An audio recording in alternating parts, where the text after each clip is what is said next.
Algebra 2, Chapter 1, Lesson 5. This is Part 2 of 3, and we will be solving inequalities and then graphing the solutions for each equation. Alright, so we're going to start with our first inequality. 3x is less than 12. If you remember your rules for solving equations, we're going to start with isolating the variable. So we need to get x by itself. So we're going to divide both sides by 3. And by doing that, we'll be able to see that x is less than 4. Alright, so let's graph that on a number line. X is less than 4. So we're going to start with our number line, putting 4 in the middle, and putting our numbers in ascending order. I noticed that, first of all, x is just less than 4. So I need an open circle. And since it's less than, I'm going to go left. And there it's graphed on the number line. Alright, the second problem. 2 times y plus 11 is greater than or equal to negative 21. Again, we're going to solve the equation like an equation. So start with subtracting 11 from both sides. And negative 21 subtract 11 is negative 32. So that's step 1. The second step is to divide the 2 out. And we're left with y is less than or equal to negative 16. Or y is greater than or equal to negative 16. So on our number line we have negative 16, and to the right of it, negative 15, and to the left of it, negative 17. Alright, and in this case, y is greater than or equal to, which means we need a closed circle at that negative 16, and it's greater than, so we're going to shade to the right. Alright, continuing on, what we need to do here is solve the equations like we did before, except we're going to run into a little bit of a problem. So in this case, we have negative 4y is less than 20. And we're going to divide that negative 4 out like we normally would, and we're going to get y in negative 5. Now here's the catch. Whenever you divide or multiply by a negative in an inequality, we must flip the sign. So our inequality becomes y is greater than negative 5. So I'm going to graph this, and then I want to explain to you why that happens. So negative 5 in the middle, negative 4 to the right, negative 6 to the left.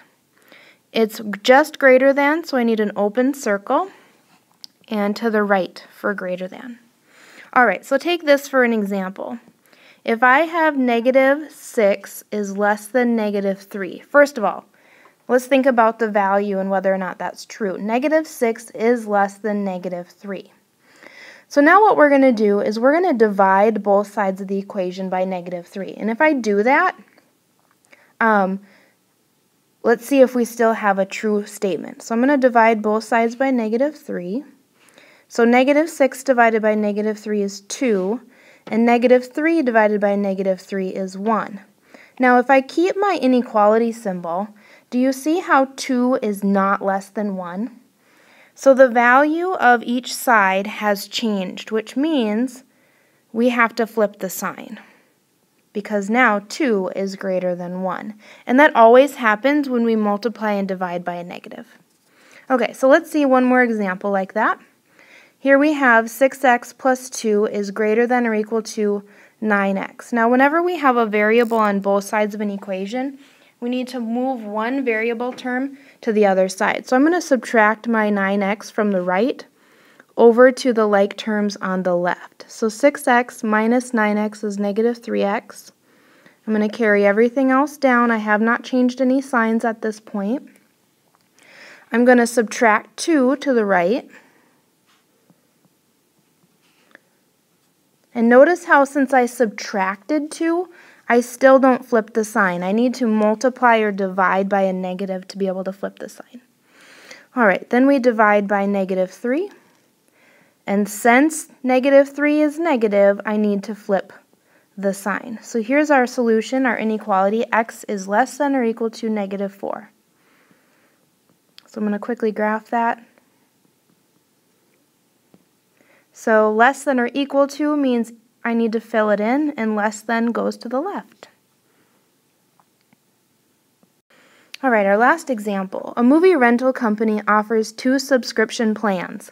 You can pay $36 a month and rent as many movies as desired, or you can pay $15 a month and then $1.50 to rent each movie. So how many movies must you rent in a month for the first plan to cost less than the second? So what we're doing is we're comparing 2 plans. We have the first plan,